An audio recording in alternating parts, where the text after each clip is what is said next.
conferencia. Damos la bienvenida, aunque ya está hace varios minutos acá, a la congresista Carmen Omonte Durán, que por el chat nos ha señalado de que en algún momento tuvo un cruce de comisiones y se ha reenganchado, así que instruyo a la doctora Patricia Durán, secretaria técnica de la comisión, para que sea agregada en la lista de asistencia. Muy bien, vamos a comenzar la rueda de preguntas y comentarios de los congresistas que se han anotado en el chat por ese orden, agradeciéndoles que por las múltiples actividades de los señores invitados sea, no digo lo más breve posible, pero tomando en cuenta la disponibilidad de ellos, que traten un poco de achicar sus comentarios y sus preguntas para que todos puedan responder sin ningún tipo de apuro. Así que muchísimas gracias por la comprensión. Tiene la palabra para hacer sus comentarios o sus preguntas la congresista Marta Chávez Cosío, por el tiempo que ella considere pertinente a los expositores. Adelante, congresista Chávez, con todo aprecio. Gracias, presidente. Mi saludo a los miembros del Consejo Consultivo de la Comisión, personalidades ilustradas en materia jurídica y constitucional. Esto un poco que repite lo que hemos estado viendo en la mañana en la Comisión de Justicia, ¿no? Y yo tengo una preocupación en relación a cuál es la solución a esta demora en reemplazar a los magistrados que vencen ya su mandato, que lo tienen vencido. Cierto que la norma obliga a que 6 meses antes de que se venza se inicie en el Congreso, como que se inició a fines del año 2018, se inició el proceso, ¿no? Pero ya sabemos las interferencias que pueden ocurrir y sabemos también los intereses que se pueden mezclar. Y llamo intereses que pueden ser, diríamos, conscientes o inconscientes, ¿no? Para que no se produzcan los reemplazos. No solamente por el poder y la dignidad que da ser miembro del Tribunal Constitucional, sino también ventajas de carácter administrativo o laboral, que son indudables, ¿no? Entonces, ¿qué hacer? Y yo les pregunto a los señores abogados ilustrados que nos acompañan ahora. El artículo 127 de la Constitución prohíbe, por ejemplo, el interinato de ministros. Entonces, hay encargatura del ministerio, del despacho ministerial, a otro ministro, sin que puedan tener el cargo de ministros dobles, sino están encargados del despacho del otro ministro. Pero esa encargatura dura 30 días, y la Constitución dice 30 días y zanja, e incluso prohíbe que se rote y se circule esa encargatura a otros ministros. Es decir, el presidente tiene sí o sí, en coordinación con el presidente del Consejo de Ministros, tiene que nombrar el reemplazo. Pues eso no se da, y no hay, desde que a fines del 2006 se modificó la ley orgánica del Tribunal Constitucional, el artículo 10, y se permitió esta largona, ¿no?, de extender el mandato, que inclusive hasta alguien podría pensar es una extensión que contradice el artículo 201 de la Constitución, ¿no? Extender el mandato hasta que no sean reemplazados, ¿no? Y ya sabemos, pues, yo tengo una apreciación, no espero que la compartan, pero yo sí creo que han habido interferencias intencionadas para vincularse al poder ejecutivo y destruir la posibilidad de designar a los reemplazos. Inclusive, esa es una campaña, ¿no? Porque se habla de repartija, se habla de componenda, se habla de todo, cuando por repartija, por ejemplo, en el Congreso, 9 bancadas que ninguna de ellas tiene una mayoría absoluta, logran ponerse de acuerdo y dicen: la Comisión de Constitución va a estar presidida por el congresista de tal bancada, la Comisión de Inteligencia por el congresista de tal bancada, y todos los grupos políticos respetan ese acuerdo y apoyan y votan por ese presidente, por ese vicepresidente de las comisiones. Y eso a nadie se le ocurre decir repartija. Sin embargo, los mismos que se convierten en presidentes o vicepresidentes o secretarios de una mesa directiva de comisión, le llaman repartija a otros acuerdos, ¿no? Entonces hay como una suerte de agresividad, de antagonismo respecto a al ejercicio de una potestad constitucional por parte del Congreso de la República. Un interés de desprestigiar esa tarea. Y entonces no le veo solución. Y yo les preguntaba en la mañana, decía, bueno, como la presidenta del Tribunal Constitucional dijo que si no hay vicepresidentes, el despacho presidencial puede ser ocupado no por el presidente del Congreso, como yo entiendo debe aplicarse el artículo 115 de la Constitución, sino por el presidente del Consejo de Ministros, que es un funcionario designado que no proviene de voto popular.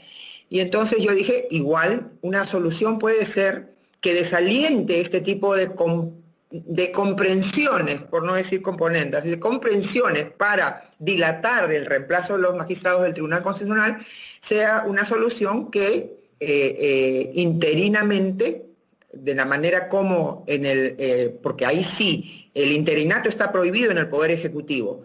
En el caso de la Administración de Justicia, el Poder Judicial, que son los referentes más cercanos, diríamos, el Ministerio Público, sí hay provisionalidad. Entonces, provisionalmente podría designarse en reemplazo a los asesores, al personal de carrera, abogados que cumplan con los requisitos y puedan reemplazar a los magistrados que concluyen su mandato. Esa es mi primera pregunta. Si esa u otra que los señores que nos acompañan en esta sesión puedan considerar. Y luego mi segunda preocupación también tiene que ver con una respuesta. Yo no quise ya polemizar con la señora magistrada presidenta del Tribunal Constitucional respecto a la potestad del Tribunal Constitucional de controlar la constitucionalidad de las leyes de reforma constitucional. Y me mencionó ella un caso, sí, del año 2005 que se refiere a la reforma de la primera disposición transitoria final y complementaria de la Constitución, referida al régimen de la 2530. Ciertamente, hubieron varias demandas que pedían que esto se declarara inconstitucional, la ley 28.389, ¿no? Pero el tribunal, bajo el argumento, está en sus fundamentos, en el fundamento 20, bajo el argumento de que el artículo 200 de la Constitución no hacía una diferenciación sobre qué normas controlaban, entonces ellos también podrían controlar la ley de reforma constitucional, pese a que reconocían que no son un poder que tuviera ni siquiera la capacidad que sí tiene el Congreso del poder constituyente derivado, ¿no? Y entonces, o reformador de la Constitución. Felizmente que se abocaron a esto, a ese control, y yo interpreto que no tuvieron más argumento ni tampoco fuerza para declarar inconstitucional esa ley, y la declararon constitucional por su fondo y por su forma. Ahora, yo pienso, insisto, en que no puede ser que el Tribunal Constitucional, que es un órgano constitucionalizado, constituido, tenga esa potestad, ¿no? Si bien el artículo 200 de la Constitución podría ser reformado para precisar que el control constitucional no se amplía a las leyes de reforma constitucional, eso es una tarea quizás legislativa pendiente, ¿no? Pero yo me pregunto, ¿qué piensan los señores magistrados en relación a esta potestad que se auto-otorgado? Obviamente se la ha auto-otorgado el Tribunal Constitucional. Y si más bien sí creo que tiene que haber algún control respecto de que se cumpla la forma de dictar leyes de reforma constitucional, es decir, que se cumpla lo que señala el propio artículo 206 de la Constitución. Pero eso no podría hacerse, en cambio, no por ningún poder constituido, sino por el propio Congreso de la República a través de la denuncia constitucional o el antejuicio por infracción a la Constitución, no el antejuicio, sino el juicio político por infracción a la Constitución, porque si se da una pretendida reforma constitucional sin cumplir los parámetros que la propia Constitución le ha puesto al constituyente reformador, eso sería pasible de una sanción. Y eso no sería a través de el proceso de juicio político que además se prolonga 5 años después, hasta 5 años después que termina su mandato del congresista, con lo cual no podría pensarse de antemano que pudiera ser la misma autoridad la que se autocontrola, ¿no? Esas serían mis dos inquietudes, agradeciéndole a los doctores Ferrero Costa, al doctor Urbiola, al doctor Aníbal Quiroga, que hoy nos acompañan. Gracias. Muchísimas gracias a la congresista Marta Chávez por sus comentarios y sus preguntas. Tiene el uso de la palabra la congresista María Cristina Retamoso Lezama con todo aprecio. Por favor, congresista Retamoso, adelante. Gracias, señor presidente. Por su intermedio, darle la bienvenida y cordiales saludos a los ilustres invitados que el día de hoy nos acompañan y también a los colegas de la Comisión de Constitución. Como mencioné en mi intervención el día de ayer en la sesión ordinaria, el FREPAP está a favor de reformar el artículo 8 de la Ley Orgánica del Tribunal Constitucional para eliminar la modalidad especial del procedimiento de selección y perfeccionar la modalidad ordinaria, que ahora sería la única. Sobre esta importante materia, y ya que nos acompañan distinguidos especialistas, me gustaría hacer algunas preguntas puntuales. Respecto al proyecto de ley 4858/2020 del FREPAP, lo cual propone aplicar un examen de conocimientos que se elaborará en coordinación con la Junta Nacional de Justicia y con las facultades de derecho de todo el país que tengan más de 25 años de antigüedad, me parece que somos la única iniciativa que plantea, de alguna manera, aplicar un examen de esta naturaleza que se acompañará, desde luego, de una entrevista en audiencia pública. La pregunta es, ¿ustedes estarían de acuerdo con aplicar un examen de conocimientos escritos? Lo pregunto porque recientemente se aplicó un examen a propósito de la elección de los miembros de la Junta Nacional de Justicia. Seguramente todos aquí recordamos ese episodio. Recuerdo claramente que en un primer examen de conocimientos escrito, solo 3 de 104 doctores aprobaron este examen. Los medios decían además que el examen estaba muy fácil y se tuvo que hacer un segundo examen de conocimientos. En esta ocasión fue examen oral, un poco como para ayudarlos también, ¿no? Como ciudadana me dio esta impresión. Por eso desde el FREPAP proponemos un examen escrito y me gustaría saber la opinión de ustedes como especialistas al respecto. Como segunda pregunta, en el proyecto de ley, también 4858, se propone eliminar la modalidad especial. Sin embargo, es sabido que un argumento muy conocido para aplicar esta modalidad es que cuando hay procedimientos de selección, ningún profesional exitoso, conocedor de la materia, investigador, se presenta porque hay desconfianza en que los exámenes se conozcan de antemano por quienes pueden acceder a los que lo elaboran. Y también por el alto costo en términos de prestigio de no salir seleccionado. ¿Ustedes considerarían que en efecto estas son razones que justifican que se aplique una modalidad especial por invitación? ¿O considerarían que en una modalidad que involucre un procedimiento de selección nunca se presentarían los mejores por un miedo a no ser elegidos? Bien, agradezco de antemano las respuestas que nos puedan dar ustedes como especialistas. Muchas gracias. Gracias, señor presidente. Muchísimas gracias, congresista María Cristina Retamoso Lezama, por su intervención. Quedó claro su postura o sus preguntas. El doctor Urbiola me dijo si podía precisar. Lo que pasa es que las reglas de la comisión, doctor Urbiola, con todo cariño, es que al final de las preguntas los invitados responden las preguntas de los señores parlamentarios. Por eso que les rogaría que a todos los invitados, expositores, tomen nota de las preguntas o de las preguntas que van hacia ellos, porque no necesariamente las preguntas van hacia todos. Pueden ser que sí, puede ser que no, puede ser que vayan a alguno dirigido o a todos. Entonces, que tomen nota y al final hacen un resumen de las respuestas y si quieren pueden señalar que le están respondiendo a tal o cual parlamentario, no hay ningún problema, ¿no? Tiene el uso de la palabra la congresista Carmen Omonte. Adelante, Carmen, por el tiempo que consideres pertinente, con todo aprecio.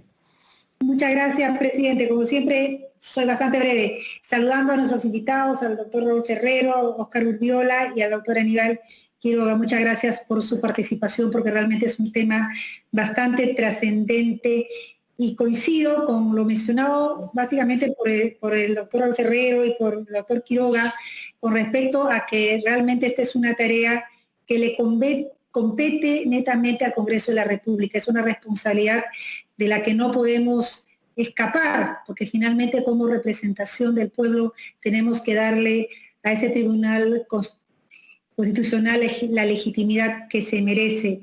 No podríamos delegarla en otra instancia y también, como mencionaba el doctor Ferrero, el permitir o abrir la puerta a que pueda haber influencia, por más bien intencionada que sea, tanto de la Defensoría o como de la Contraloría, estaría limitando esta responsabilidad grande que compete al Congreso.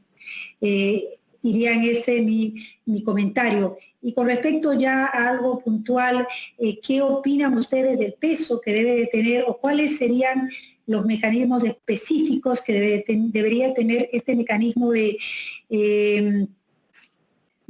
proceso de selección a través de concurso, el tema de la transparencia? Y lo menciono por algo que también comentó la congresista que me ha precedido con respecto a que más allá de la legitimidad de un concurso, cuando no existe la suficiente transparencia, se dan casos como el que se dio en el caso de la Junta Nacional de Justicia, que a pesar de ser un mecanismo de concurso, pues al no haber habido la transparencia adecuada, finalmente también hubo controversia y finalmente originó los problemas que todos sabemos. Muchas gracias.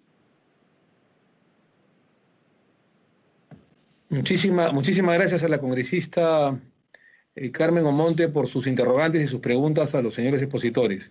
Tiene el uso de la palabra la congresista de Acción Popular, Parece Izaguirre. Adelante, congresista, con toda simpatía.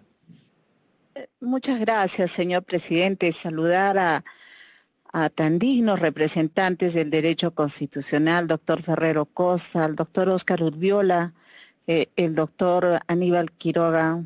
Un honor escucharlos. Bueno, yo quiero hacerles una pregunta muy puntual. El devenir de la política ha sido muy duro, muy cruel para la población. Estamos acá porque hemos pisado fondo políticamente. Y entonces yo quiero preguntarles a los tres expositores cuál tendría que ser la fórmula. Más allá, yo no considero que tendríamos que ver precisamente exámenes, ni mucho menos. Tenemos que tener gente proba para que no vuelva a pasar lo que ha pasado. ¿Cuál sería el tamiz, el camino que necesita escuchar el pueblo y que debemos brindárselos a ellos para que vuelvan a tener confianza en su tribunal, en sus autoridades? Y finalmente, ¿cómo hacer para que no se trate de una repartija?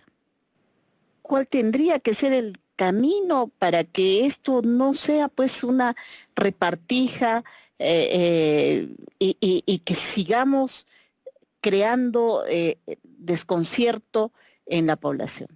Gracias.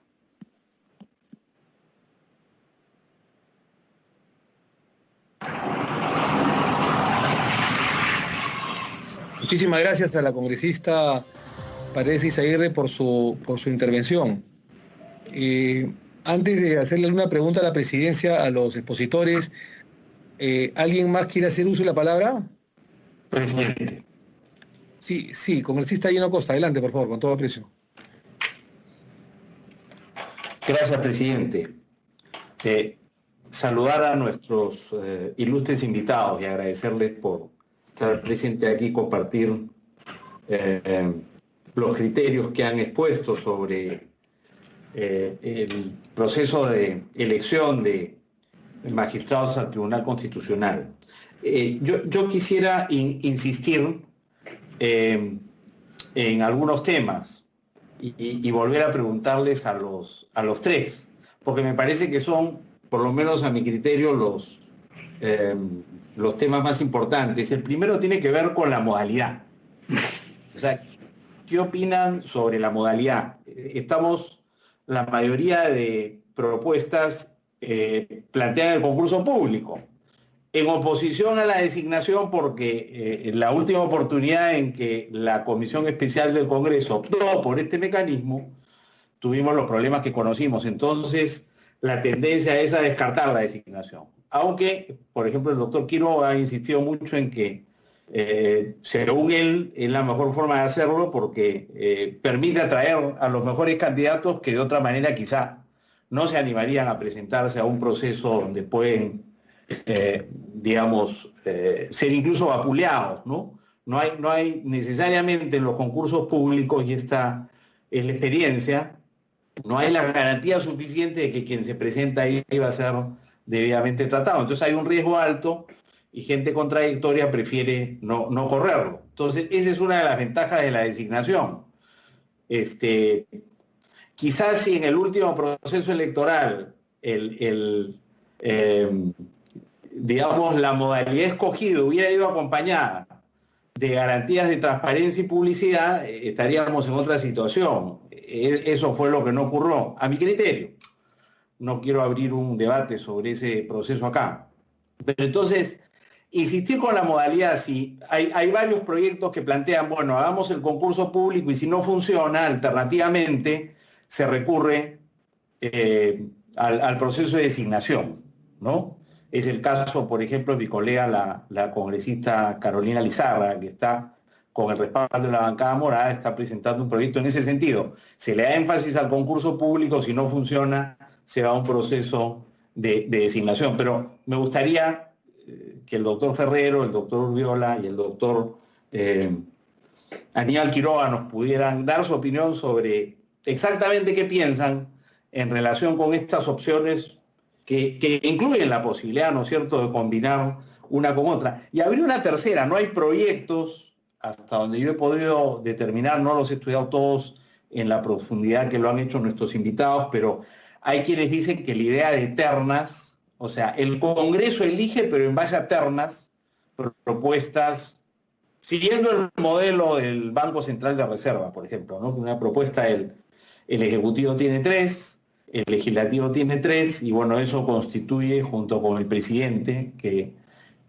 nombra el Poder Ejecutivo, ahí tienes a los 7 directores, digamos.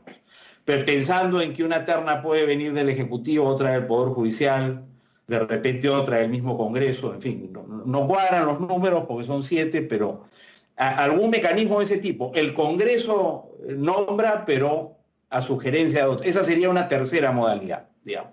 Entonces, sobre este punto, el primero. Segundo punto tiene que ver con la publicidad y la transparencia. Y yo quisiera preguntarles específicamente si están de acuerdo, a criterio mío y de mi bancada, hay ciertas garantías de transparencia, como por ejemplo, que una vez seleccionados por la Comisión Especial los candidatos, que serán presentadas a consideración del Pleno del Congreso, es importante que sus hojas de vida sean conocidas. Y eso significa que se les publique en el peruano, ¿no? Yo recuerdo haber tenido el problema en relación en el último proceso, que, digamos, no había un lugar, digamos, claramente identificable donde encontrar la hoja de vida de los candidatos seleccionados por la Comisión Especial. Entonces yo creo que, bueno, la publicación en el peruano y, en fin, la mayor difusión en la página web del Congreso, por supuesto, pero garantizar que conocemos con gran detalle la trayectoria profesional y poder derivar de esa trayectoria, ¿no es cierto?, también una vida profesional y personal acorde con las responsabilidades que se le otorga a una magistrada del Tribunal Constitucional. Entonces, lo primero sería la hoja de vida. Lo segundo, proceso de tachas.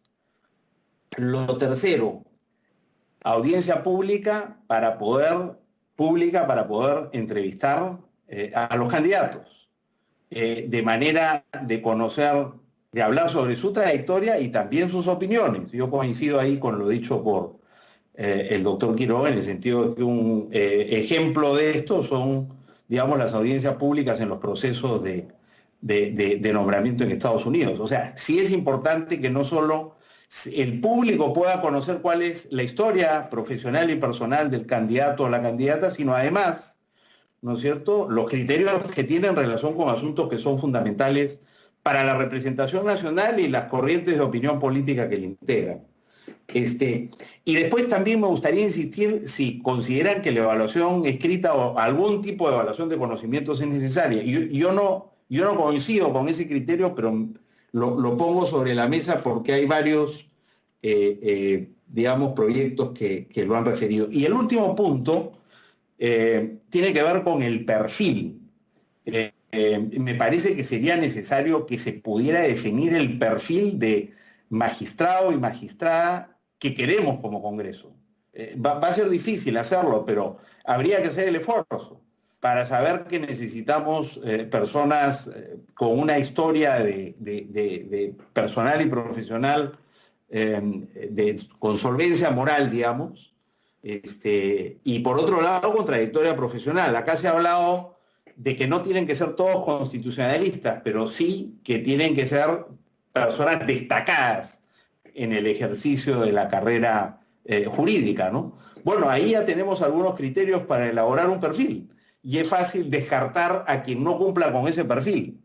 Pero me parece que en cualquier, digamos, si queremos tener un proceso con las mayores garantías, eso tendría que establecerse y me gustaría que ustedes den una opinión al respecto. O sea, la ley orgánica del Tribunal Constitucional ya establece ciertos requisitos, pero este perfil tendría que ir un poco más allá, ¿no es cierto? Son los requisitos mínimos, pero creo que como criterio la Comisión Especial debería tener eso que he mencionado. Me gustaría saber si ustedes consideran que los que tenemos en la ley orgánica del Tribunal son suficientes o si se les podría, digamos, a explicitar estos otros criterios que sean, digamos, razón suficiente para descalificar a un candidato. Son criterios ciertamente subjetivos, ¿no? Pero me parecen necesarios. Entonces, les pediría su opinión sobre eso. Creo que todos han sido unánimes en señalar que este es un asunto que lo debería ver el Congreso sin injerencia de otras instituciones. En fin, han habido varios otros temas. No digo que sean los únicos importantes en los proyectos que discutimos, pero sobre estos me gustaría, si pudieran, darnos en respuestas breves y cortas su opinión. Muchísimas gracias. Gracias, presidente. Gracias a usted, congresista Costa, por su intervención. Quedó claro. Tiene el uso de la palabra el congresista Carlos Mesía. Adelante, por favor, congresista Mesía, con todo aprecio. Gracias, señor presidente. Quisiera empezar dando más o menos respuesta a la pregunta que hacía, creo, la congresista Rosario Paredes, creo que se apellida. Ella decía, ¿qué hacer para tener una elección, digamos, de 6 magistrados impolutos? Esto es casi como la búsqueda de los alquimistas, cómo convertir las piedras en oro.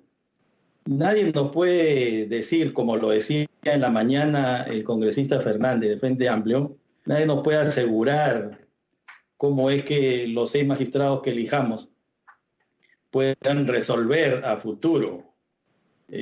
Como decía José Ortega Gasset, el hombre es él y su circunstancia. El magistrado puesto ante las sentencias tiene que demostrar su autonomía y su independencia y ahí está solo. Es igual que un congresista, ¿no? Responde autónomo e independientemente por las leyes que aprueba y por los votos y las opiniones, pero responde políticamente cuando el Congreso no le elige. Y entonces yo pienso que el problema, también es un problema muy humano, de siempre el hombre tiende siempre a regresar al pasado. Entonces el problema no está en las leyes. tanto la modalidad ordinaria como la modalidad especial que está señalada en el artículo 8 de la Ley Orgánica del Tribunal han demostrado que sí funcionan. Ambos mecanismos han funcionado en el pasado, pero también han fallado. Entonces, en verdad los que han fallado han sido quienes han estado al mando del proceso, o sea, los que han llevado a cabo el concurso, ¿no? No son las leyes están ahí.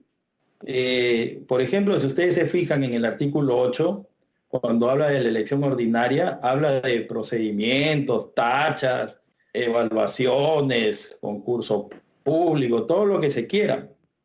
Y sin embargo fracasó, pues, y también algunos piensan que ha fracasado el sistema de invitación. Sin embargo, como lo ha dicho el doctor Quiroga, los 7 magistrados que en este momento están en el Tribunal Constitucional fueron elegidos por el sistema de la invitación y la designación. Entonces, yo creo que lo que debemos asegurar es que efectivamente, creo que todos concordamos con que debe haber transparencia, un periodo de tachas, todo lo que signifique control, digamos, no solo por parte de quienes van a formar la comisión, sino el control ciudadano y el control de la opinión pública por medio de la sociedad civil y de los medios de la comunicación. Nadie está en contra de la transparencia, de la tacha, de la publicidad, eso se tiene que dar, ¿no es cierto? Pero el tema es, no creo yo que se pueda, y creo que en eso coinciden los miembros de la comisión consultiva, no creo que haya que someter a los miembros, a los concursantes a un examen de conocimiento. No lo veo, por ejemplo, al doctor Raúl Ferrero que le tengamos que estar tomando un examen escrito. No lo veo tampoco al doctor Óscar Urbiola o a Juan Monroy, que si quieren postular le estemos tomando un examen escrito. Ahora, pongámonos en el hipotético caso que sometemos a un examen escrito y evaluamos las hojas y resulta que queda primero el señor Gonzalo Ortiz de Ceballos. Y entonces quedó primero en el concurso y pasa al pleno. Y los que han votado en contra de él van a votar ahora a favor. Después que pasó las tachas, la transparencia. No veo a mis colegas del Congreso, si es que el magistrado Gonzalo Ortiz de Ceballos se presenta y gana el concurso, no los veo votando por él. Entonces, tenemos que ser conscientes de que la elección es política, ¿no? Entonces, lo que sí, claro, tiene que ser, se escoge, es una elección política, pero que tiene que gozar de la transparencia, tiene que gozar de de todo lo que se pide, transparencia, tacha, publicidad. Buscar una fórmula para que, yo hasta ahora entiendo que quizás cuando se habla de repartija es yo te doy, tú me das, supongo que a eso se refiere, porque lo otro es que los magistrados tienen que salir del resultado de un acuerdo entre los grupos políticos. Y entonces ahí tenemos que llegar a la fórmula de escoger, claro, a los mejores, pero garantizando la transparencia. Y creo que lo que debemos en el fondo es tratar de no apresurarnos en la elección, ¿no? Darnos el tiempo que tengamos que darnos, pero elegir bien. Y creo que lo más saludable podría ser, bueno, si quieren modificar la ley orgánica, la pueden modificar, pueden ponerle todas las garantías que quieran, pero siempre va a terminar siendo una elección política, ¿no? Y el tiempo, lo que va a hacer, si le damos el suficiente tiempo al concurso, lo que puede hacer es que haya el suficiente control de la prensa, de la sociedad civil, pero hay que cuidar también, creo yo, hay que cuidar el prestigio y la honra de los que se presentan. Eso es lo que yo invocaría a los grupos políticos, ¿no? Que tengan cuidado a la hora de llevar a cabo el concurso, pues porque la gente se presenta de buena fe y no quiere después pasar a un proceso en el pleno donde tenga que ser baloteado, ¿no? Entonces, Yo en verdad no tengo ninguna pregunta que hacer porque prácticamente he coincidido con lo que han dicho los tres expositores en su totalidad. Y lo que sí invocaría es que el Congreso debe llegar a la conclusión de que es nuestra responsabilidad elegir. Y la Defensoría del Pueblo, por ejemplo, es una institución, el Defensor del Pueblo es elegido por nosotros. Entonces, si el Defensor del Pueblo es elegido por nosotros, ¿cómo el defensor va a elegir o va a decidir quiénes ganan y quiénes pierden, ¿no? Eso me parece que eso forma parte de la idea. Lo que, como ha dicho, creo que Aníbal Quiroga, el doctor Quiroga, suena muy bonito, muy para las tribunas y muy para los periódicos, pero no es pues necesariamente lo mejor, porque además rebaja la majestad del Congreso, que nosotros tengamos que, como y adolescentes o hijos menores, tener que estar recibiendo el apoyo de otras instituciones para poder sacar adelante, porque con eso damos la impresión pues de que no somos capaces de llevar a cabo un concurso. Eso nada más, muchas gracias, ¿no? Muchísimas gracias por su opinión, congresista Carlos Mesías, su postura quedó bastante clara. ¿Hay algún otro congresista para finalizar antes que la presidencia haga un par de preguntas a los expositores? Muy bien. Bueno, agradeciéndole tanto al doctor Quiroga, al doctor Ferrero y al doctor Urbiola por sus brillantes exposiciones, yo quisiera en estos segundos quitarme por unos minutos la toga y el birrete de presidente de la Comisión de Constitución y hablar como congresista de la República y hacerles algunas preguntas, nada más. Se ha hablado mucho del tema de la repartija, que es un término ofensivo, ¿no?, para la majestuosidad del Parlamento de la República.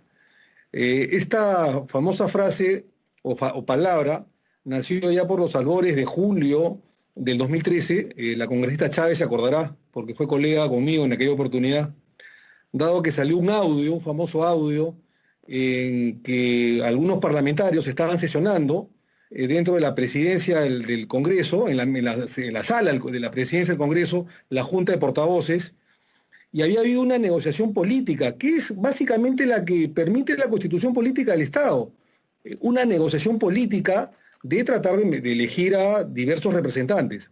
Es verdad que hubo una serie de fallas en algunos designados en aquella oportunidad, pero más allá de eso, algún congresista que lamentablemente grabó esa reunión, publicó, porque no estaba de acuerdo probablemente con lo que estaba sucediendo o con las personas que están designadas, o porque probablemente a su grupo parlamentario no le favorecía la designación, grabó malamente un audio con una grabadora, lo pasó a la prensa y empezó a hablar de repartija.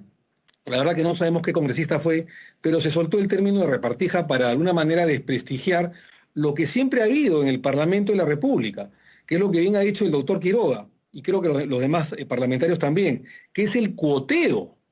No es el cuoteo porque al parlamentario se le ocurra, sino es el cuoteo en base a lo que la Constitución Política del Estado del año 93 señala en su párrafo final, artículo 201, cuando habla de la elección del Tribunal Constitucional, y dice que los miembros del Tribunal Constitucional son elegidos por el Congreso de la República con el voto favorable de los 2/3 del número legal de congresistas. En fin, 2/3, quiere decir 87 votos de 130. Es decir, se tiene que recurrir a los consensos, o al consenso mayoritario, o al consenso general, en todo caso, del Parlamento. Si son 7 bancadas, 8 bancadas, por lo menos 6 tienen que estar de acuerdo aproximadamente. Es como el tema de la reforma constitucional.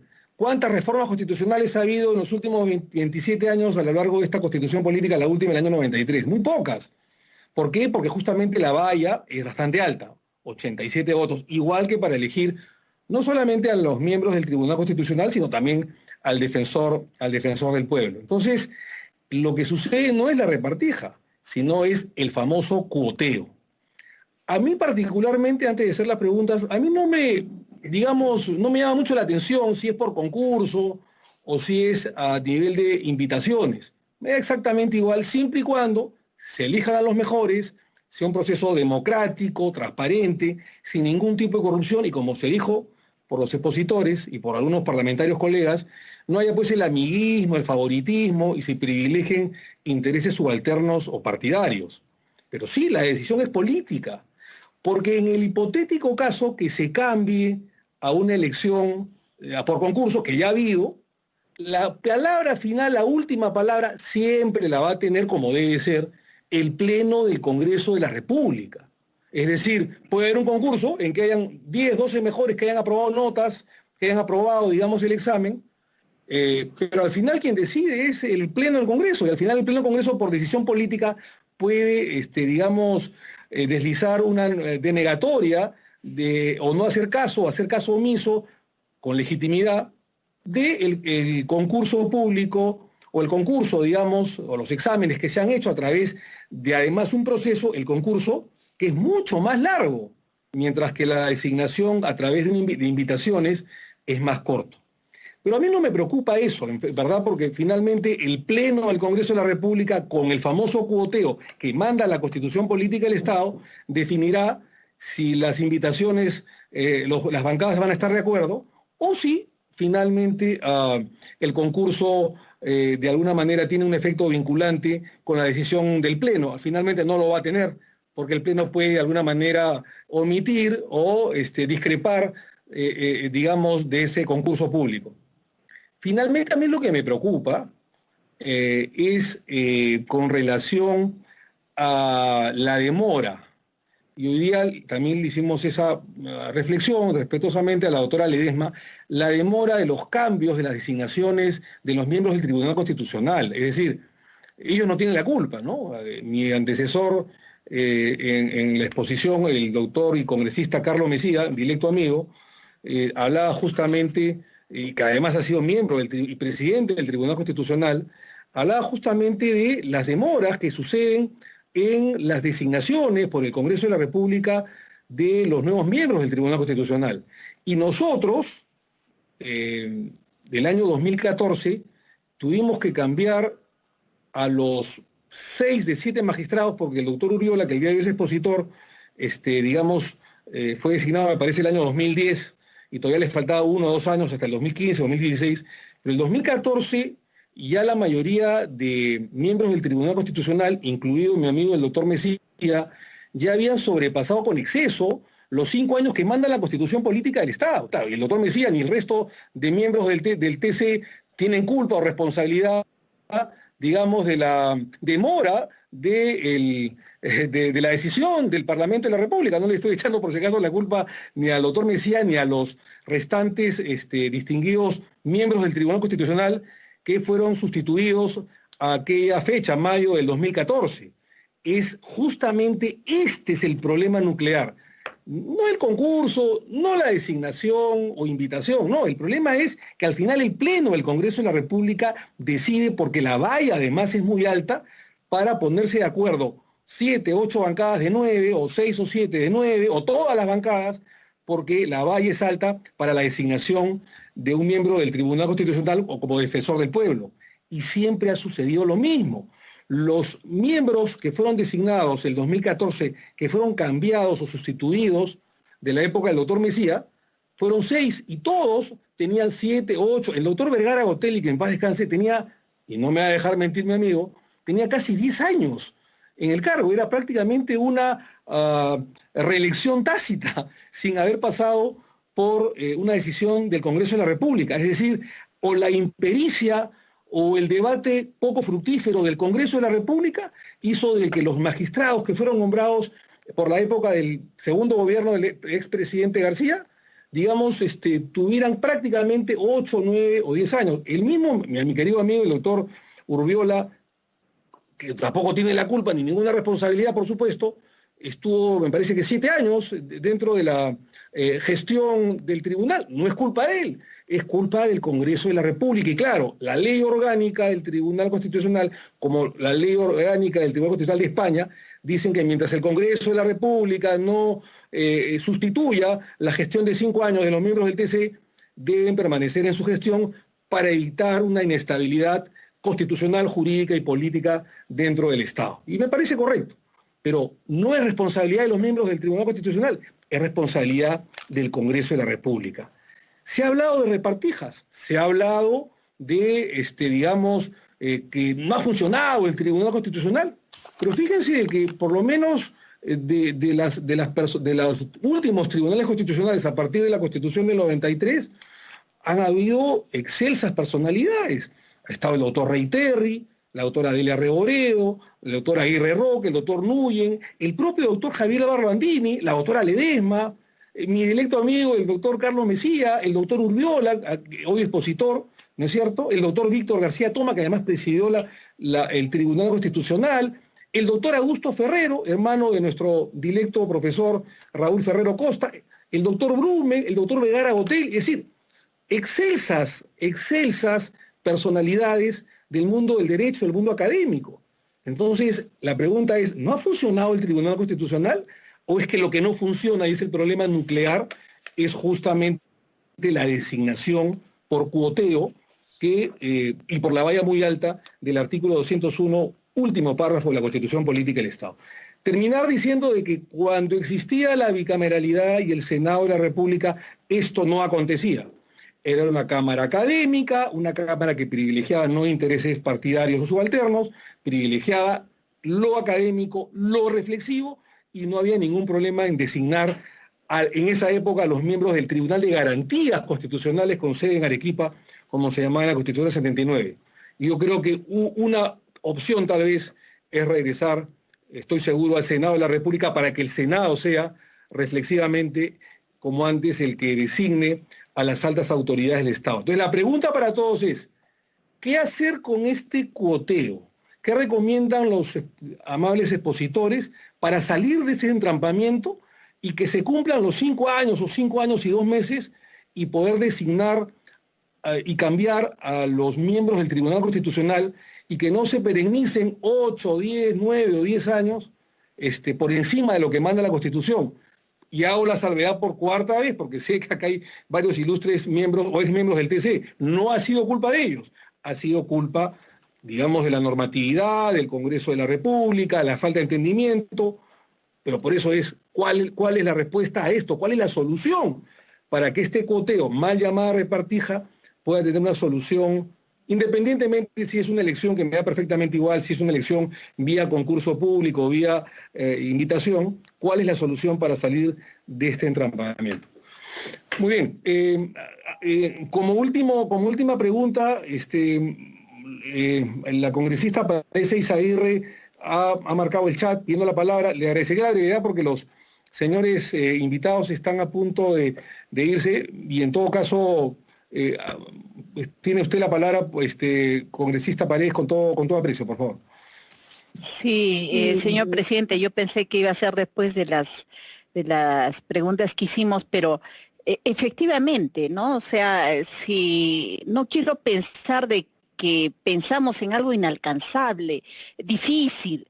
Los periodistas buscamos la verdad, porque tiene que existir la verdad, y existe la verdad, ¿no? Entonces, ahí es donde va mi pregunta y la experiencia de constitucionalistas, que nos pongan pues los candados, porque tampoco se trata de que si una bancada decide respaldar a alguien que realmente de repente es un gran erudito, un gran tecnócrata, pero que no responde al tema de la moral que sí está necesitando nuestro país, que sean los representantes del tribunal. Es todo, señor presidente. Muchas gracias, congresista Paredes, y le agradezco su síntesis en la pregunta. Congresista Ramos Zapana, para terminar, por favor, antes que respondan los distinguidos expositores. Congresista Ramos Zapana, con toda simpatía. Adelante, por favor. Muchas gracias. Buenas tardes a todos los invitados. Va a ser corto. Lo que pediría es, pues, señor presidente, al margen de mis comentarios, es no dilatar el compromiso. Cuanto antes debemos cumplir este deber con el país, de tener ya completo, nombrados los miembros del Tribunal Constitucional. Uno que idealiza es magistrado del Tribunal Constitucional con unas características ¿no?, de todo peruano que idealiza, que sea pues respetado por los jueces, que sea respetado por todos los fiscales, por los políticos, que estén desvinculados por secretarías o estudios de abogados, que tengan, digamos, claridad, transparencia en secretos bancarios, patrimoniales, que no estén ligados a empresas privadas. Además, también, para comentar, me parece coherente, por ejemplo, que en este proceso no participe la Junta Nacional de Justicia, porque vemos con una esperanza el pueblo peruano ha reemplazado, o en todo caso ha formado a través de los mecanismos legales, pero hasta ahora no vemos ni un fiscal sancionado, ni un juez sancionado. Y de igual manera la Defensoría del Pueblo y Contraloría creo que debe totalmente, el Congreso debe cumplir lo que manda la ley, el Tribunal Constitucional. Solamente, señor presidente, solo eso, y saludar todo este debate que mejora, que amplía la visión para que la Comisión, el Congreso, haga el trabajo con premura y con anticipación. Repito, no dilatar, señor presidente. Muchas gracias. Muchísimas gracias, congresista Ramos, por su intervención. Y por presidente, si me permite, por favor. Para finalizar, sí, congresista Valdés, tiene el uso de la palabra por el tiempo que considere pertinente dentro de la brevedad. Hola, Raúl. Con todo aprecio, adelante, por favor. Sí, muchísimas gracias, señor presidente. Valdés. Señores juristas, magistrados. Una familia es, en una sola casa. Yo les agradezco mucho por esta posibilidad de participar. Creo que todos coincidimos en que este proceso la mamá se vaya a estructurar para elegir a los nuevos magistrados del Tribunal Constitucional tiene que ser transparente. Y ahí la intervención de la sociedad civil, el ojo público, los medios de comunicación juegan un rol fundamental. Yo quería ir más allá porque es importante reunirnos, prioridades dentro de las circunstancias que hoy nos encontramos como país. Me estoy refiriendo a la emergencia sanitaria. Y de repente la pregunta le hago para los tres. Y está a punto de ingresar el interferón. Casualmente estoy dándole para que pueda la elección de los nuevos magistrados del Tribunal Constitucional, hablando en tiempos y en proximidad. El interferón es lo que se usó en China, pero acá le han puesto más trabajo. También que hoy no es y ahora hablé con otro amigo, ¿te acuerdas la pandemia o el estado de emergencia? Para nosotros como abogados, cuando gustes, como autoridades, por favor apaga el micro, pero sí me gustaría saber la posición del doctor Raúl Ferrero, del doctor Aníbal Quiroga y también del doctor Oscar. Tiene medicamentos. ¿Cuán prioritario es la elección de nuevos magistrados? Presidente, perdón, Molea. No se escucha, hay un micro abierto. Sí, a ver. Sí, gracias. Pero igual... alguien tiene el micro prendido, por favor, congresista que tiene el micro prendido, está hablando por teléfono, le rogaría que ponga en off el desarrollo. Dice, no, normal, yo doy... El señor Gupio tiene el precio, lo bajamos más. Congresista Gupio, por favor. El señor que está hablando de interferón. Estamos conociendo sus comunicaciones. Congresista Yupiok, por favor, apague su micro, que hay una interferencia grave. Correcto. Y les voy a rogar, por favor, a todos los congresistas que cuando un parlamentario o un expositor esté haciendo uso de la palabra, verifiquen que su micro esté apagado, que esté en off, por favor. Porque si no, dispersa, contribuye al caos en el buen desarrollo de la sesión de la Comisión Ordinaria o Extraordinaria de Constitución. Por favor, verifiquen si sus micros están prendidos y si lo están, por favor, apáguenlo, porque si no, causan un disturbio, una perturbación en el libre desenvolvimiento de esta sesión. Yo le rogaría al congresista Valdés que las preguntas las vuelva a reiterar, porque no lo hemos escuchado justamente por una interferencia de un congresista. Congresista Valdés, por favor, usted hizo preguntas concretas, vuélvalas a hacer para los expositores. Sí, muchas gracias por la deferencia, señor presidente. Y mi pregunta iba para los tres juristas que han expuesto, los he escuchado atentamente, ¿no? Les decía que estoy convencido que esta fórmula para elegir a los nuevos magistrados del Tribunal Constitucional tiene que ser lo más transparente posible. Y decía también que el ojo público, los medios de comunicación, la sociedad civil, debe estar bastante atenta, ¿no? Pero mi pregunta iba más allá, saber cuán importante y prioritario es esa elección, teniendo en cuenta que los magistrados, 6 por lo menos de ellos, tienen sus periodos vencidos. Entonces me gustaría escuchar la opinión del doctor Aníbal Quiroga, del doctor Ferrero Costa y del doctor Óscar Urbiola, si esta es la oportunidad, ¿no?, de elegirlos ya, de inmediato, o hay que esperar que pase la pandemia. Lo digo porque siempre hay algunas voces disonantes, ¿no?, de que esta situación de emergencia sanitaria no es la oportunidad para muchos actos que no dejan de ser políticos, ¿no? Y la elección de los miembros del Tribunal Constitucional tiene un alto componente político. Por eso me gustaría saber de los 3 magistrados si esta es la oportunidad, ¿no?, por la inmediatez de elegir a los magistrados del TC. Muchas gracias, presidente. A usted las gracias, muchísimas gracias, congresista y vicepresidente del Congreso, Luis Valdés Farías, por su intervención. Ha quedado claras sus preguntas. Muy bien, entonces terminando la fase de comentarios y preguntas de los señores parlamentarios a los ilustres expositores, por orden justamente de orador, en ese mismo orden que han expuesto, vamos a dar el uso de la palabra a cada uno de ellos para que puedan contestar o hacer algunas opiniones finales a lo que ya han vertido los señores parlamentarios. Así que para mí es otra vez un grato honor, extenderle el uso de la palabra al doctor Raúl Ferrero Costa para que pueda responder, finalmente las preguntas de los congresistas o los comentarios que ellos han hecho. Así que con muchísimo aprecio, afecto y atención, tiene el uso de la palabra el doctor Raúl Ferrero Costa. Adelante, doctor, por favor.